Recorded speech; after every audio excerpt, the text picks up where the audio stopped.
All right, everyone, I'm here with one of our amazing members, Dan. He's got an incredible story with tragedy, redemption, and it's incredible. I'm so excited to share it with you. So, Dan, thanks a ton for doing this, brother. Thanks, man. Yeah, so why don't you just start by telling us your background, sort of where you're from, your history with surfing. Yeah. So I grew up in Encinitas, which is in Southern California. Big surf town. Like we literally had surf PE. It was one of the classes in school. Oh, man, All that's like so the cool. best athletes weren't on the football team. They were like surfers, That's and the best. lot of names that went pro and stuff like that. So it was just like that's what you did growing up. That's where you Yeah, spent your afternoons. It's just what you did all the time. So I surfed pretty much every day since I was like 11. So it's been 42 years of surfing wow, at this point. so cool, man, awesome. Yeah. All right, why don't you jump? Tell us about the incident. What happened, and kind of why you reached out to me. Yeah. So I what happened is was surfing a spot that I'd surfed for 42 years. It was one of the Yeah, first places I ever went. yeah, And it's a little tabletop reef. And sometimes it sticks up further. It depends on what the sand is being pulled out and stuff. And it was a super low tide, first thing in the morning, dawn patrol, and I'm with two buddies, and we were walking down. I even mentioned, I said, "Hey, look at how low the tide is, and it's kind of going dry right there." And this was right after COVID, so everybody was kind of kicked out of the water for maybe 2-3 months. yeah, This was I think our second session back after that, so maybe it was a little rusty too. yeah, yeah, And so paddled out, super early dawn patrol, and it got kind of lowly. So I said, "Hey, I'm gonna paddle inside just a little bit," and because I wanted to get a few under my belt, yeah. and went to take off, and like I said, it was super low tide. It kind of sucked up really fast, and I dove off, and kind of as it sucked over, I kind of just dove like I've done 1,000 times, Uh-huh. and as soon as my head broke through the water, I kind of usually kind of starfish and go real flat. Yeah, yeah. Well, there was nothing there. I just, as soon as I broke the water, it just boom. I heard this thing that sounded like someone broke celery inside my head, Oh, and felt just hit that reef, and then kind of got washed off of it. And thank God I was facing up. When I kind of recovered, I looked. My board was next to me, and my first thought was, oh, that could have been so bad. And felt kind of lucky for a second, and then I reached for my board, and I was paralyzed from the neck down. So oh my uh, God. I don't know if my legs were maybe somewhat usable, but definitely my arms were I Yeah, couldn't do anything. And then the waves started coming, and then I was just basically like floating in the surf, and it would kind of push you down, and then you would try to just slowly float to the surface. You could see the surface maybe a foot above you or whatever, but there was no way to get to it. Then you'd yeah, slowly come. I would it was we just had a red tide too, which would make a big like a head of beer on top, yeah, like yeah. a The big foamy foam, thing. yeah, yeah, So I would finally get to the surface, and I would blow the foam away first, try to take a big deep breath, yell for help, trying to get my buddies to like hear me. But the ocean's kind of loud, right? yeah, So yeah, it's hard to hear, and there was really no one else there, just the three of us. And they finally did. They thought I was kind of kidding at first, or kind of yeah, like you or something like that. yeah, And then the sun was kind of peeking over the cliff then, and so it was like a trail of sun on the water. And he yeah. said he could see my board floating. That's all he saw was my board, Uh-huh, because uh-huh. I'm like either underwater or barely above it. Yeah, And so he comes in, and by then it's been like maybe, I don't know, several minutes at least, and I'm floating closer and closer to shore. mhm, Um, then he gets to me, and uh, uh, it's funny what goes through your mind during this. I think it's fairly common, all the different things, everything from one of my first thoughts, unfortunately, was like, oh, I'm not gonna get my work done next week. It's gonna wow, affect my work schedule, wow. which is just so dumb in Yeah, hindsight. yeah, yeah, You think about your family, yeah, you think about, um, I know, just I know one time one of the waves kind of started pushing me sideways. I thought I was going to flip over, and I remember just in my mind screaming like no, I can't go face down because Yeah. I had no chance. Yeah. And then I wanted to give up. I think I told you that during our first thing. At one point, I thought there's no point. I can't keep holding my breath for this long. And Yeah. finally, I heard like a little voice that said, one more. So I said, okay, one more. And then I was getting in shallower water. So it was getting easier. I wasn't right where the waves were breaking anymore. It was kind of pushing me in. And with each one, it got easier. And so then my buddy comes up, comes rushing up to me. And first thing I said was, hey, I think I broke my neck, because I wanted to make sure you didn't try to, move me or whatever. Smart. And I said, touch my face, and I felt it. And then I said, touch my shoulder, and I couldn't feel anything. It was like I was a ghost. Like I saw him reaching for me, but and there was no feeling. So. Oh my God. Man. And then, thankfully my legs came back first, and I was actually able to stand at some point, but my arms were still completely numb and useless. And I made sure we didn't move my neck at all. And I kind of went in shock at that point, I think. Because the next thing I really remember is ending up in the ambulance and heading to the hospital. So. Oh my God, man. That's it. Dude, thanks for sharing that, man. I know that can't be easy for you to share. Even me listening to it, I'm going through emotions, and I'm like sweating, and I even got chills there for a second. You talk about the voice you heard, that one more. But anyways, thanks a lot. I know that can't be easy. So, I don't know if I would have been able to do this maybe even before this program. There's been a lot of emotional healing that's become kind of the second half of the story, I would say. Yeah. So let's get into that. Well, why don't you talk a little bit about the recovery from your injury, and then when you reached out to me, what your state was. Okay, so I did fracture, displaced fracture two vertebrae in my lower neck, and so I couldn't. It mostly affected my right arm for a long time. I couldn't lift my hand over my head. I was in 3 months. I was in a very stiff thing that lifted my chin up. The idea was that they want to make sure I had a vertebrae that was kind of slipping, because there was nothing holding it there while it recovered. And so I had this for 3 months. I had this thing, but I got in the water, even that thing on. I wanted to get back in the water as fast as possible. Yeah. But again, my right arm took about 8 months before. Wow. So I did physical therapy even while I was in the neck brace. Started trying to get that back. When the physical therapist first started testing my arm, she said, you have about 10% of your strength. So when they do that squeeze test that you do, and that's compared to my left hand even, which is always my weak hand, right? And she said, you're like at 10% of that. She saw that I could barely lift my arm. It felt like I was lifting like 500 pounds just to do that, right? And so we did that, and she kind of focused on getting just getting me back to function, right? And it did. And she said she said I have no reflexes in the arm, and she thought they probably weren't coming back. Yeah. So then I went and I talked to a personal trainer, because I wanted to get back to surfing. And he was great. He specialized in spinal injuries, and he said, I can get you back. And he got me back, my triceps strong enough to start doing dips again, and stuff like that. It was incredible. I said, but I want to surf. Like I would paddle out. I would be so weak. And I had my longboard back out. I was trying just to catch a few waves. And I think I Googled something, and I ended up finding your program. Yeah. And then I started following on Instagram, and I was like, well, I think this is this would be good. These exercises look like they'll be surf specific and help me get back to, I didn't even want my A game back. I just wanted even a C game. I would have been I get happy. It was ugly, right? Even on longboard, I was like, struggling to pop up. I had no strength, right? All that stuff. Yeah. And so that was kind of in the back of my mind, and I think that was the first introduction.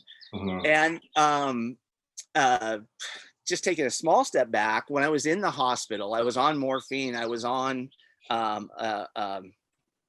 something to relax me and everything. And the nurse at one point, she said, asked me if I was cold, and I said no, and she said, your leg is just like you do, you're like bungee jumping or wherever you get that sewing machine leg. It Yeah. was bouncing up and down. She said, Huh. I think you're having like a post adrenaline like surge, you know. Yeah. And she said, what happened, you know? And I kind of just, you know, shared just briefly what happened. She goes, Yeah. you're gonna have more trouble with the mental part than the physical part. And I Wow. thought, my immediate thought, kind of like when I thought I was okay in the water, was, no, I'm not. I'm Yeah. just glad to be alive. Yeah. I'm grateful. And I was super just Mhm. glad to be Mhm. here. And I thought that was all great. And then I was driving home one year. It was exactly the weekend that was closest to a year after the accident. So Yeah. that was the original accident was in May 24th, 2020. Yeah. So a year later, Yeah. just about a year from now, actually, Wow. I was driving home and I thought, I'm having a heart attack right now. I don't know what's going on. I can't breathe. My vision was like shrinking. Yeah. Um, I feel weak. I just this I don't know. I think I'm dying, right? So I pull over the side of the road and I, you know, take some breaths and I drink some water and I'm like, okay, I guess I'm okay. So and then didn't, you know, I don't know. I thought I was just dehydrated, you know, or something. A couple days later, I have one and it just lasts like an hour, and I'm just afterwards I'm shaking. I'm like just messed up, right? Mhm. And so I that next day, of course, I'm and my wife's there for that one, so there's no getting around it, right? I Yeah. got it. I can't just pretend like it didn't happen. And Yeah. so she's like, Yeah. "You're going to see a doctor tomorrow. You're going to check this out." And so I go in, and of course, the typical thing, they do all the tests, and they do the you know, they check your brain, they check your heart, and then I'm finally at the neurologist because they thought maybe it was something to do with my neck because, Mhm. you know, maybe it was some kind of nerve issue. Yeah. And then it was just happening a lot of them. And so I'm in, and the neurologist has a bunch of tests has you do, and you know, I'm just doing fine. Mhm. And he goes, you know, you're having panic attacks. And Man. I said, you know, I've never been like a nervous person. I've never Yeah. been, and I think I didn't understand what a panic attack was. You Yeah. know, like I Yeah. didn't think that they would make you feel like you're gonna pass out. Wow. I didn't foresee. I never experienced one. You For know, sure. Yeah. I get it.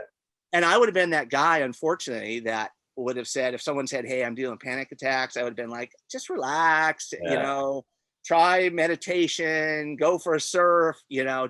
just relax. But Yeah. I mean, I've broken my leg, I've broken my neck.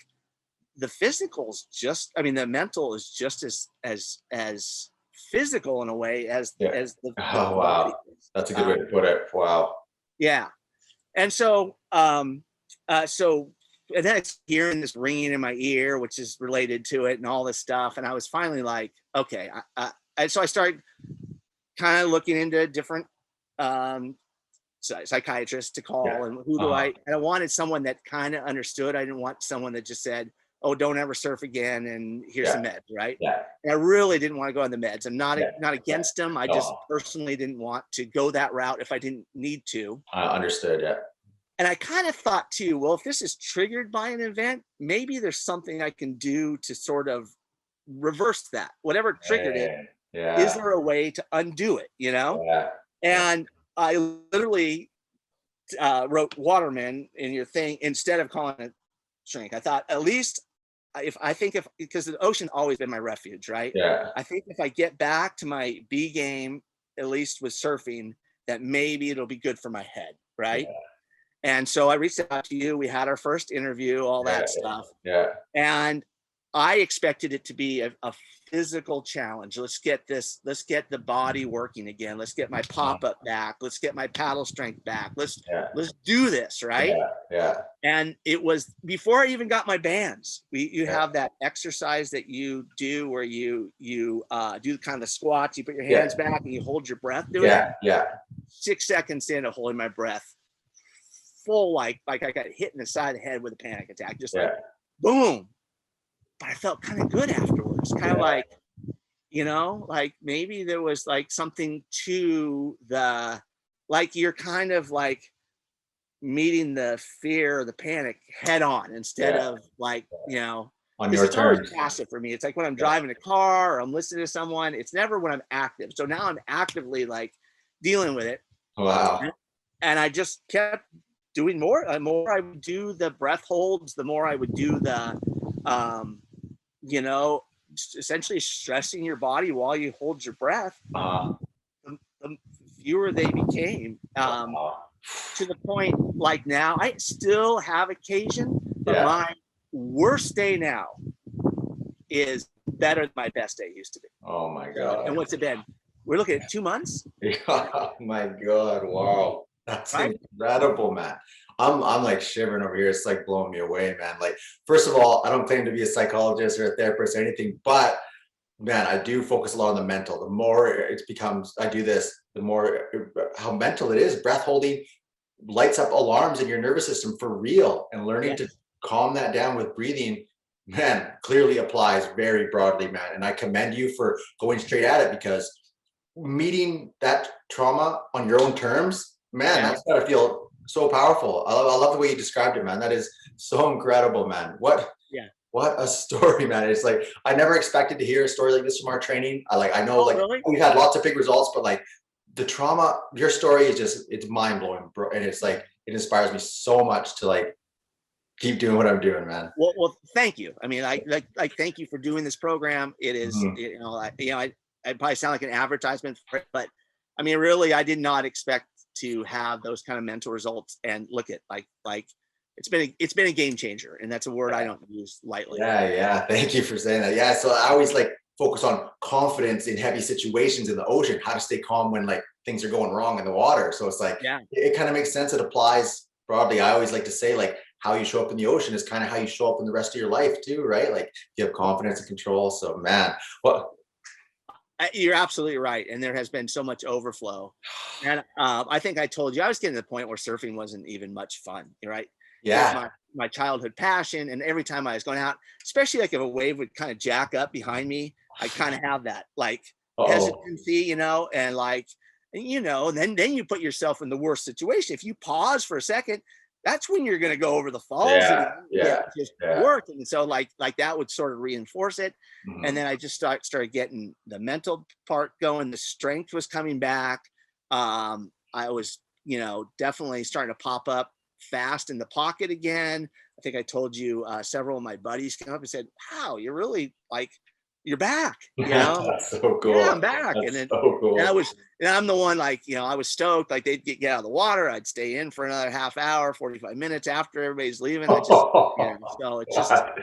yeah, it's been good. Yeah. It's been really good. Man, the So story, like, because for me, it's like it's so easy to take for granted, like the use of your arms, like having like control of your thoughts and emotions day to day, and like yeah. losing that, having it back. It's like, I don't know, you like express this gratitude all the time, man. And so for anyone listening, we have a community, a group where people interact. Dan has been in there so positive every day, just loving life. So why don't you just kind of tell us what's the state of your surfing now? Like how are you enjoying it? Oh yeah, it's been fantastic. So I when I'm on, I'm in the water, a lot. Yeah, I live fairly close. I work right there along the coast. I'm always looking for opportunities to jump in. So Yeah. I just, since this has been started, like it could be just a lunch hour, and Yeah. I'll just go grab an hour, but sometimes it turns into two. I am the That's boss supposedly, so I can't get fired. So, yeah, that's the best. I but, love that. but I do hear about it. I come back like, oh, must have been nice at your board meeting or whatever. Board meeting. Yeah. So good.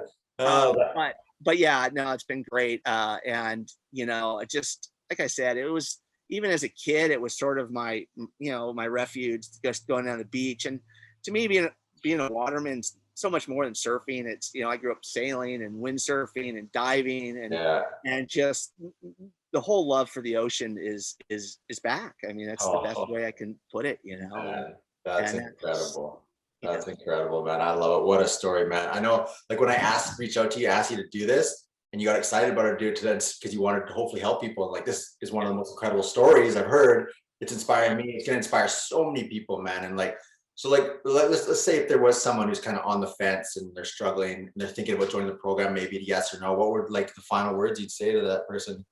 I would say that, especially if you're dealing with that, I mean, the physical side, no question, right? And that's absolutely it. You know, the paddle strength, the pop up, but I wouldn't have known about the whole, just that how to get back that your stoke. I don't know how other way to put it. And Yeah, that for me yeah. came with as the anxiety seemed to ease and the panic attacks seemed to like kind of release. That just really, that back. And I really think that's absolutely attributed to the whole breath work thing. Yeah, yeah. I'd be curious where I mean, I don't know where you got all that information on the breath work, because there's something going on. Like when you hold your breath and do that, and I know, there probably is something, but it feels almost physical. It doesn't just feel like mental, if that makes Oh sense. yeah. Yeah, You for know, sure. Yeah. what is it? How does it work? So your nervous system doesn't know what the danger is from. It just knows danger, right? So it doesn't matter if you're running from a tiger or if you're running out of oxygen, it sets off the same alarm. So it's the exact same physical response, releases adrenaline, elevates heart rate. So yeah, triggering it on your own terms from the safety of your own home allows you to become familiar with those sensations and just like learn to work through them, and honestly just like make them almost not, I wouldn't say non-issues, but like so that you don't react to them, that they're like just become baseline, kind of normal. Yeah. So basically, it's kind of like exposure Dude, therapy, that's right? a better way to put it. Exposure, The, like you're the more desensitizing you, yourself to it. yeah. I Yeah, mean, yeah. I'll just give you one more side note. I wasn't going to go to the dentist. So mostly the panic attacks would happen when I was driving a car. Maybe I had a truck on one side and like a center rail on the other. My vision would start just going, and then it'd be amplified. And say my wife was in the car with me. Poor thing. I'd pull over the side of the road like 50 times. I pulled over and would Wow. say, you know what, you got to drive. And she's just like, oh, really? And because we were towing, one trip we were towing a trailer even, but because of that, I didn't want to go to the dentist because I didn't want to feel confined at the dental office. I didn't Yeah, want to get on an airplane because I didn't want to be like, I can't move. yeah. I think that all goes back to the near drowning, like that feeling Oh of, yeah, you're like your face is just like above water. Yeah. yeah. So you're so like, you don't ever want to put yourself back in that vulnerable Uh-huh. position. So I was like, I don't want to go anywhere on a plane. I don't want to go see the dentist, and all this stuff. I went to the dentist last week. Yeah. Nothing. No No panic. way. Oh yeah, I, that's huge. I got a trip booked to Alaska in a couple Oh yeah, weeks, you told me that. and then I'm going to Costa Rica Oh, in the fall. So like, and there's no more sense of like, I mean, so look at the freedom that it brought back, and that what's that worth, right? I yeah. mean, Oh my yeah, God, man. I'm blown away. I just can't even fathom. Like I didn't expect to ever hear a story like this, man. It is yeah, yeah. you're a special guy, man. I really commend you for what you've done. Well, thank you, thank you. Yeah. I appreciate everything. Yeah, It's yeah. Thank you, man. And one thing that's so cool is that's only been a couple of months. You really went after it. So I can't wait to see where you take this, man. And like honestly, come down to California and surf with you and share some waves, man. Honestly, like please it's such do. an honor to have you in my life, man. It's so great, man. So thank you for being a great member of the community and just trusting the training, pushing through the hard parts, and like really showing what it can do. Yeah, I still got a ways to go. Got to Yeah. double down on that diet thing. Oh, yeah. Um, That's the hardest part, really. one issue at a time, though, right? Yeah, for sure. That's for sure, man. Yeah, awesome, man. Congratulations, man. I can't wait to see where you take it in the future, man. Thanks a lot for doing this. I really appreciate it. Thanks, brother. Super fun. Thanks, brother.